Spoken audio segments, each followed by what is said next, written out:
ವೇದಿಕೆ ಮೇಲೆ ಆಸೀನರಾಗಿರ್ತಕ್ಕಂಥ ಗುರುಗಳಿಗೆ, ಹಿರಿಯರಿಗೆ, ಗೆಳೆಯರಿಗೆ ಮತ್ತು ಇವತ್ತಿನ ಹುಟ್ಟಿದ ಹಬ್ಬನ ಆಚರಣೆ ಮಾಡ್ತಿರ್ತಕ್ಕಂಥ ಭಾವನಾ ಬೆಳಗೆರೆ ಅವರಿಗೆ ಮತ್ತೊಮ್ಮೆ ಹುಟ್ಟಿದ ಹಬ್ಬದ ಶುಭಾಶಯಗಳನ್ನ ಹೇಳ್ತಾ ನಿಮ್ಮೆಲ್ರಿಗೂ ಒಂದೆರಡು ಮಾತಾಡೋಕ್ಕೆ ಇಚ್ಛೆಪಡ್ತೀನಿ. ಒಂದು ಸರ್ತಿ ಶೂಟಿಂಗ್ ಲೊಕೇಶನಲ್ಲಿ TN ಸೀತಾರಾಮ್ ಅವ್ರ ಸೀರಿಯಲ್ ನಡೀತು. ನಾನು ಹೋದೆ. ಸೀತಾರಾಮ್ ಕರೆದ್ರು, ಕೂರಿಸ್ಕೊಂಡ್ರು. ಎಚ್ಚೆತ್ತೇನ್ರಿ ಸುರೇಶ್ಗೆ ಅಂದರು, ಕೂರಿಸಿದ್ರು. ಮುಂದೆ ರವಿ ಬೆಳಗೆರೆ ಅವರಿದ್ದರು.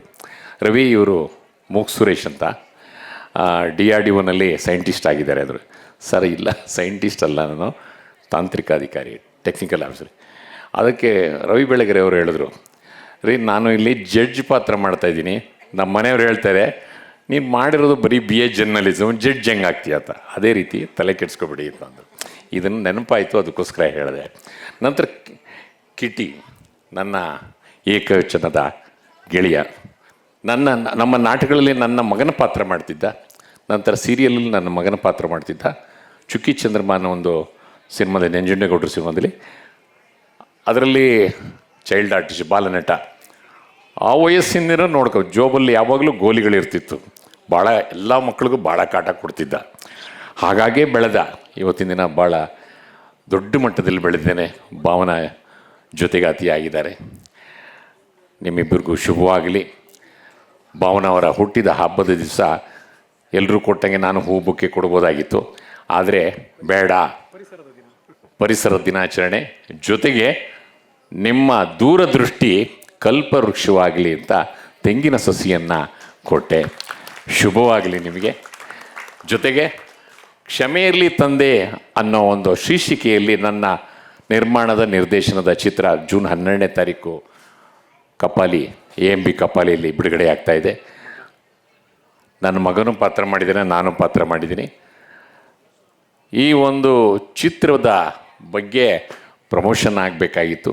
ನಾನು ಮಾತಾಡ್ತಾ ಇದ್ದರೆ ಉಮೇಶ್ ಮಣಕವ್ರು, ಭಾವನಾ ಅವರ ಹುಟ್ಟುಹಬ್ಬ ಇದೆ, ಕಾರ್ಯಕ್ರಮ ಇದೆ, ಅವತ್ತಿನ ದಿನ ಮಾಡಿ. ಮೊನ್ನೆ ಕೂಡ ತೆಂಗಿನ ಸಸಿಗಳನ್ನ ಸ್ವಲ್ಪ ಕೊಟ್ವಿ.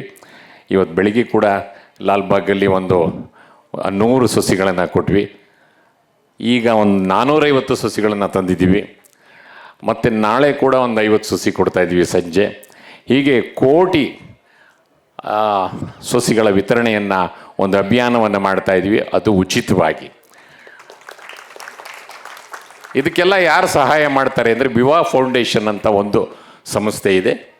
ಅದರ ಅಧ್ಯಕ್ಷರು ಜಗದೀಶ್ ಬಂದಿದ್ದಾರೆ, ಸೌಭಾಗ್ಯಗೌಡ ಬಂದಿಲ್ಲ. ಅವ್ರ ಪರವಾಗಿ ನಾನು ಇದನ್ನು ನೇತೃತ್ವ ವಹಿಸ್ಕೊಂಡು ನಾನೆಲ್ಲ ಕಾರ್ಯಕ್ರಮಗಳಲ್ಲಿ ಕೊಡ್ತಾ ಬರ್ತಾಯಿದ್ದೀನಿ. ಇದಾಗಲಿ ಅಂತ ನಿಮಗೆಲ್ರಿಗೂ ಶುಭವಾಗಲಿ. ಸಾಕಷ್ಟು ಜನ ಮಕ್ಕಳು ಇಲ್ಲಿ ವೇದಿಕೆ ಮೇಲೆ ಬಂದು ತಮ್ಮ ಪ್ರತಿಭೆಗೆ ಪುರಸ್ಕಾರ ಪಡೆದಿದ್ದಾರೆ. ಜಾಸ್ತಿ ಹೊತ್ತು ಮಾತಾಡೋದು ಬೇಡ. ಹರೀಶ್ ಅವರು ಆಗಲೇ ನಮಗೆ ಎಚ್ಚರಿಕೆ ಕೊಟ್ಟಿದ್ದಾರೆ. ಜೊತೆಗೆ ನಾನು ಇನ್ನೊಂದು ಕಾರ್ಯಕ್ರಮಕ್ಕೆ ಹೋಗಬೇಕು. ಇಷ್ಟೊತ್ತು ವೇದಿಕೆ ಮೇಲೆ ಕೂತ್ಕೊಳ್ಳಲ್ಲ, ಸಾಮಾನ್ಯವಾಗಿ ನಾವು ಹೊರಡ್ತಾ ಇರ್ತೀವಿ. ಕಾರಣ ಯಾಕೆ ಕೂತ್ಕೊಂಡೆ ಅಂತಂದರೆ, ಭಾವನಾ ಅವರು ಮತ್ತು ಉದಯ್ ಅವರು ಎಲ್ಲರೂ ಹೇಳಿದ್ರು, ಸರ್ ಸಸಿ ವಿತರಣೆ ನೀವೇ ಕಾರ್ಯಕ್ರಮ ಮುಗಿದ ಮೇಲೆ ಮಾಡಬೇಕು ಅಂತ. ಅಂದರೆ ಕಾರ್ಯಕ್ರಮ ಪ್ರಾರಂಭದಲ್ಲಿ ನಾವು ಸಸಿ ತಂದಿದ್ದೀವಿ, ಮುಗಿದ ಮೇಲೆ ಮಾಡಬೇಕು ಅಂತ ನಾವು ಇರಲೇಬೇಕು. ಹಾಗಾಗಿ ಇದೊಂದು ಪನಿಷ್ಮೆಂಟು ಅಂತಲೂ ಹೇಳಲ್ಲ, ಕರ್ತವ್ಯ ಅಂತ ಹೇಳ್ತೀನಿ. ಹಾಗಾಗಿ ಮುಗಿಸ್ಬಿಟ್ಟು ಹೋಗ್ತೀನಿ. ನನಗೆ ಮಾತಾಡೋಕ್ಕೆ ಅವಕಾಶ ಮಾಡಿಕೊಟ್ಟಿದ್ದಕ್ಕೆ, ಈ ಒಂದು ಅವಕಾಶ ಕೊಟ್ಟಿದ್ದಕ್ಕೆ ನಾನು ಚಿರಋಣಿಯಾಗಿದ್ದೀನಿ. ನಮಸ್ಕಾರ.